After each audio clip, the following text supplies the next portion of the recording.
Goat by Monroe Leaf.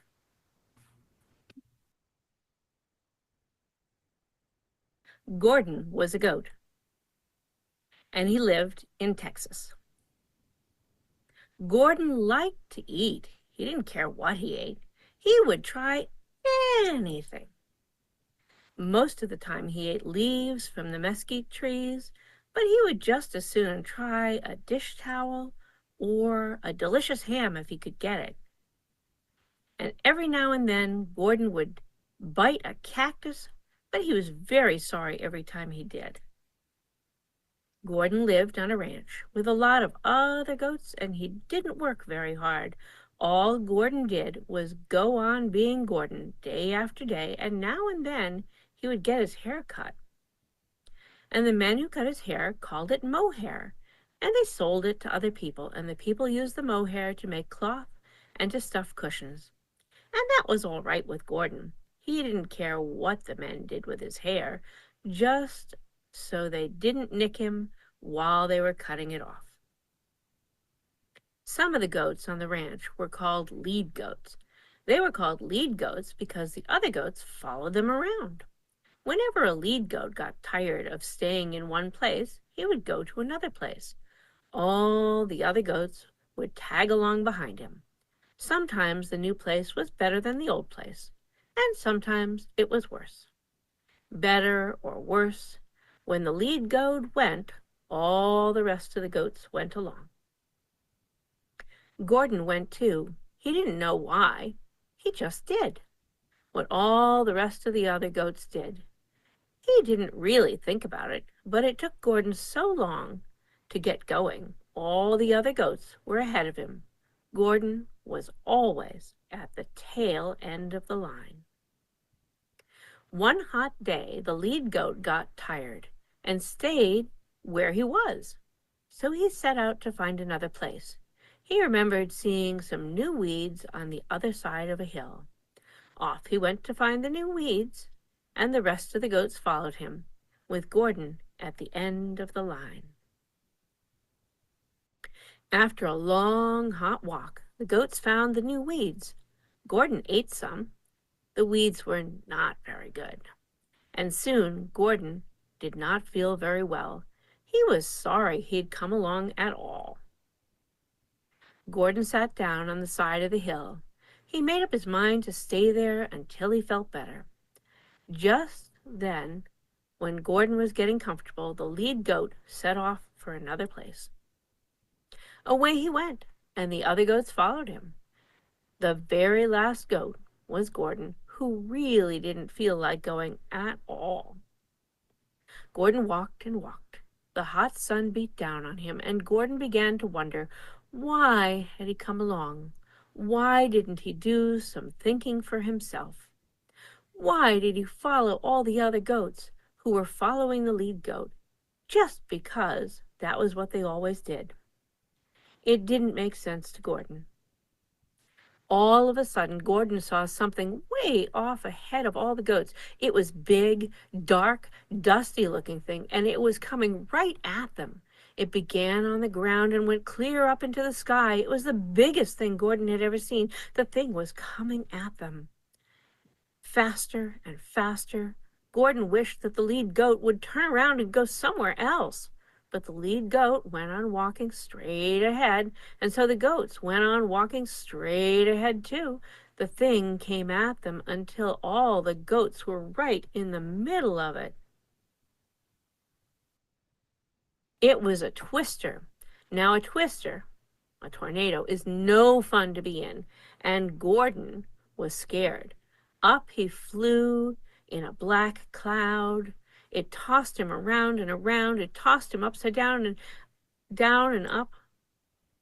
And now Gordon was really sorry that he'd ever eaten those new weeds. First he turned yellow, and then he turned green, and then he was sick. Gordon felt sorry for himself. He had never felt so sorry for himself before.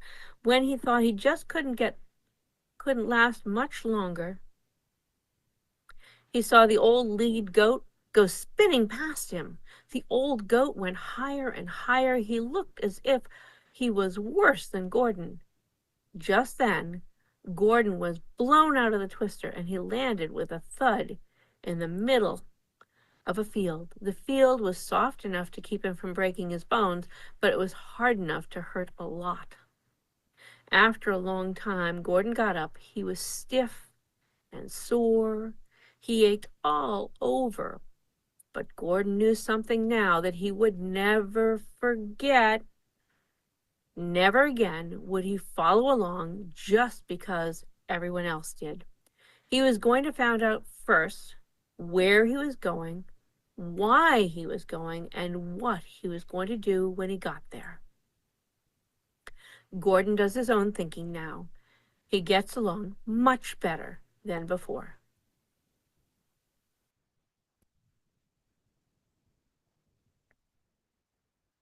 I thought it was a good story for our time.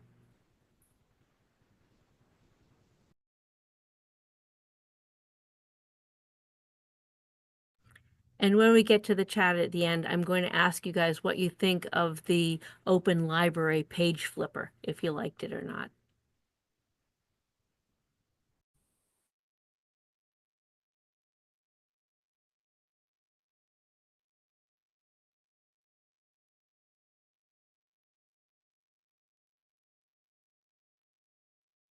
I don't see any children, but we could try to sing Go Now in Peace if we wanted to, or but I would say that perhaps we should start in with our centering hymn then, for all that is our life. It's SLT 128, and I have a version of it that has the lyrics on the screen. I'm here to talk about my children, something I know a great deal about. They taught me a lot, a great deal. This is the only picture I have when they were all together. Up here is Charlie, the oldest. He just came out of training for the Air Force, and they all decided that they were going to take a picture before he goes. And they did.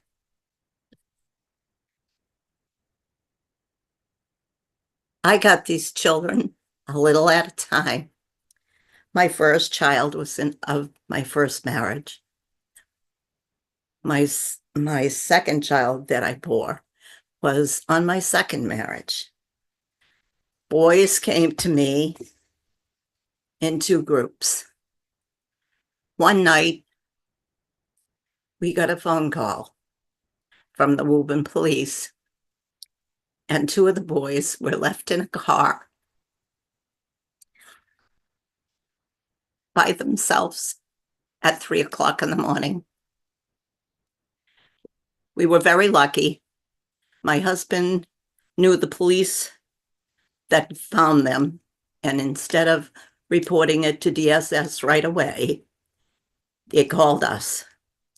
DSS helped us quite a bit, and we had the two boys for a couple of weeks, and then we got the rest of them. Their mother was definitely not taking care of them, and DSS said you can have first choice of keeping your children, or we can put them in homes. And my husband looked at me and said, I don't know what to do. And I said, I do. You're not going to separate them. They need each other. And we need them, and so do you. I think it was the best decision of my life. I never learned so much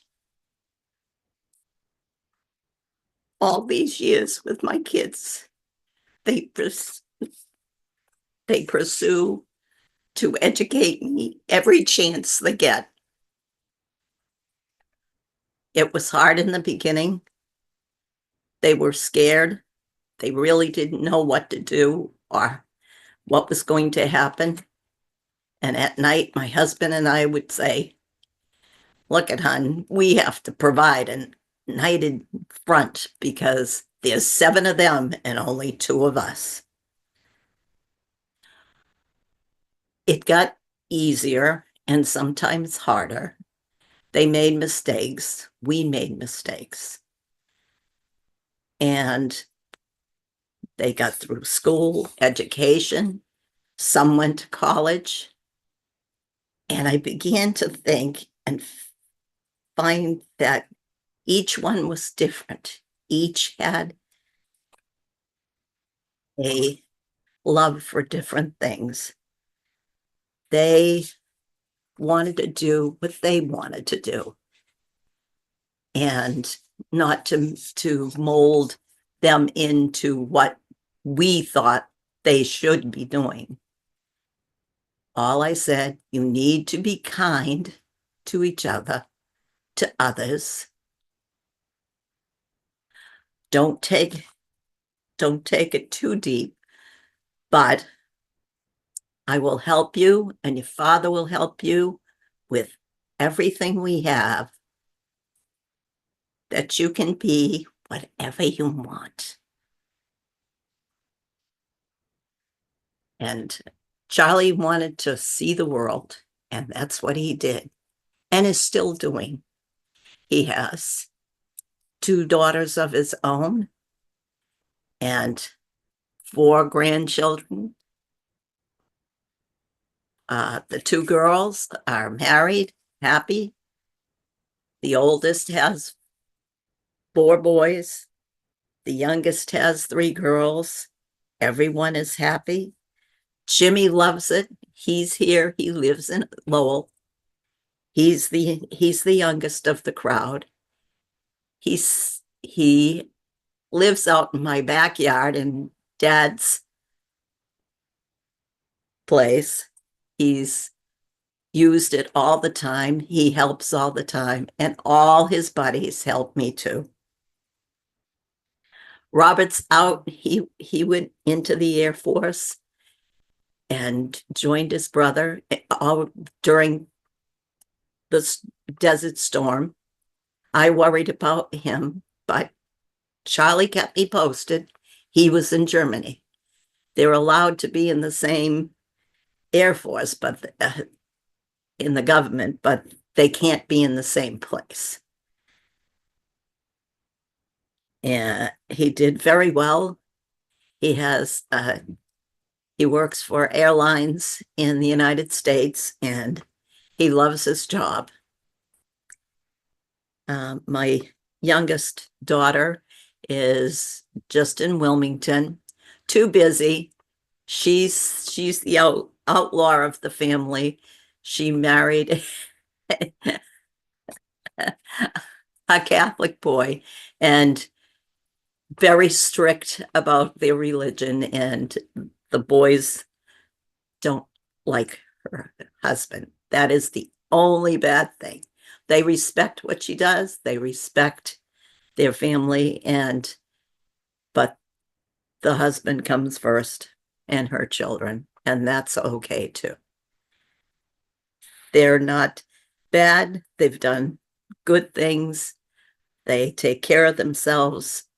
The boys know how to cook, and the boys know, and the boys know how to cook a chicken, and the girls know how to change a tire. And that's what you need to do. We try to teach them things, life works and how it works. And they can always come home and have. Every one of them has come back from now and then for help, for happiness. And every time they call, and they say goodbye, it's, I love you, Ma. And my poor Ray, who's out at the other side of Massachusetts, has gone through a lot of health problems, but he's doing pretty well. And he's even telling me jokes. And I can't tell you some of them, they're not nice. But he's happy and that's all that counts. And every child has a gift. And I think we just need to help him find it and not force anything. I could tell you a lot of stories, but we'll save that for another time. Thank you.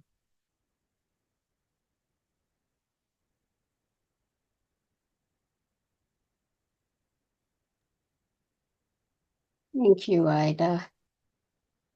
I am going to share some thoughts about my role models. And before I do that, I am going to read the foreword or part of the foreword from a book by Kate McKinnon of SNL fame. And the book is called The Millicent Quibb School of Etiquette for Young Ladies of Mad Science.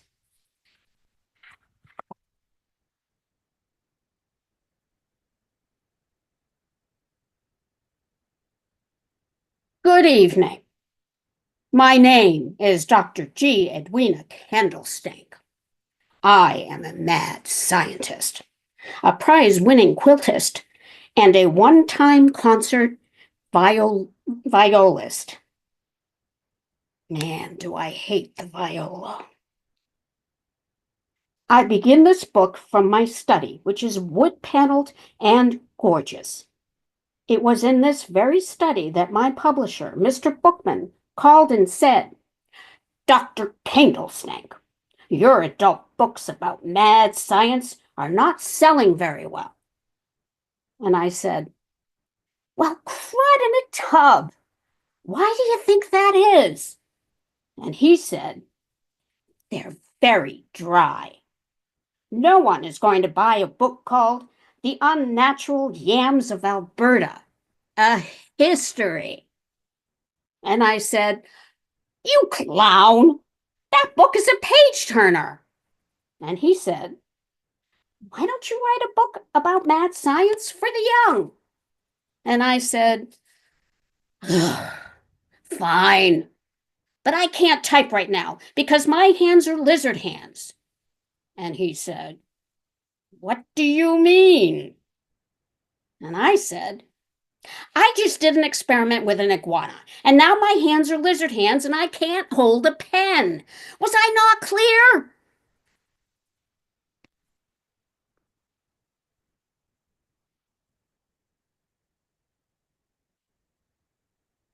My mom grew up during the Depression and World War II. These world events helped shape her generation, and they had to make do with what was available to them. This, I think, gave my mom an ability to deal with harsh financial realities throughout her life. I think this made her strong and independent when she needed to be. She was also ambitious, wanting to make a career for herself when women didn't usually do that. Her parents refused to help her and her sister get an apprenticeship so that they could have a profession of their own. So they decided to leave home and refused to come back until their parents agreed to help them. And eventually they did help them. Mom became a modern dance instructor and was able to establish her own studio. And her sister became a photographer. After my mom married my dad, they moved to the United States from Switzerland. With Mike at 18 months and me at 6 weeks old in tow.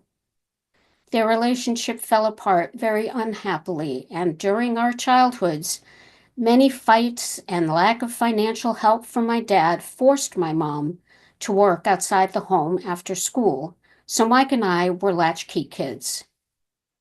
Mom was at heart a teacher. She loved doing that. She taught recorder, bamboo flute making and playing, and yoga. Later, she went on to get her master's degree in expressive therapies. When that turned out to not be financially sustainable, she learned to become a CAD operator. From seeing all this up close, I learned that I had to be adaptable, to do what was necessary to stand up for yourself and make your own way in life. Both my parents taught me not to lean on anyone else because they might not be there when you do. So I learned to take care of myself by getting an education and a good job. My maternal grandmother always kept herself busy and useful. During her visits to us, she taught me how to cook. And to this day, my favorite recipe is her homemade pasta sauce. It's the best by a mile. It's sweet without a grain of sugar and very flavorful. She wanted her grandkids to be good people who are useful and helpful. One of the funniest memories I have of her was during a visit that we made to Switzerland. A friend of my mom came with us for a few weeks. We were in the Ticino, which is the Italian section in the southern part of Switzerland, at my grandmother's house, which was a very large, used to be the abbey of a monastery, where she rented out rooms and apartments to visitors during the summer holidays. One day we heard screams and shouts coming from one of the upstairs apartments. My grandmother ran up, me following close behind. And there was my mom's friend standing in the bath with a towel pulled around her, mortified, pointing to a scorpion in the middle of the floor. My tiny grandmother grabbed a grabbed a dustpan and a brush, walked right up to the scorpion, whacked it, picked it up in the dustbin, and threw it out the window. I just couldn't help myself. I know it was mean, but I just laughed at the sight of this grown woman screaming and my tiny grandmother fearlessly taking on the situation. Later on, I had a similar experience when screams erupted at work. I found the commotion was due to a mousetrap lying on the floor, complete with a dead mouse. Everyone was standing back and they didn't know what to do. I did. I picked up the trap and threw it out the window, just like my grandma taught me. Another display of my grandmother's fearlessness was when she had slapped my dad. He had mistreated my mom horribly for a long time, and my mom's mom was very angry with him. When my dad told me this, I looked at him with what I think he took to be disbelief. He thought I couldn't believe that she would slap him. I did believe it. I was proud of my tiny grandmother for standing up to a big bully for her daughter. At the end of her life, when my grandmother broke her hip, one of her daughters-in-law told me that she felt her spirit left her because she couldn't be useful. She died soon after that. My grandmother taught me to be useful and to stand up for myself and others and be fearless. When we were still relatively new in this country, my mom was standing in the checkout line at the grocery store and overheard two women speaking in Swiss German about how you can't get a nice slab of bacon that isn't sliced here. They began talking and became lifelong friends. One of the women, Ruth, was an engineer who worked for Draper Labs on technology used in the Apollo project. Interestingly, my dad came to this country to work on fuel cells for the Gemini space project. Anyway, Ruth was very independent and was successful in a man's world. She did what she wanted and was very much at home in that world, it seemed to me. She earned the respect of her coworkers, including her male coworkers, and never seemed to give much thought to the fact that she was a woman and shouldn't be in this world. I never saw her as not belonging or a fish out of water, more of a force to be reckoned with. She just was who she was. The lesson being, don't settle for a role you don't want just because you are expected to fill that role. I had these three role models and many others in my life that gave me the strength to achieve what I have despite many issues I faced, and the courage to speak up for myself sometimes, even though I felt very small and insignificant. They helped me become who I am, and I am eternally grateful.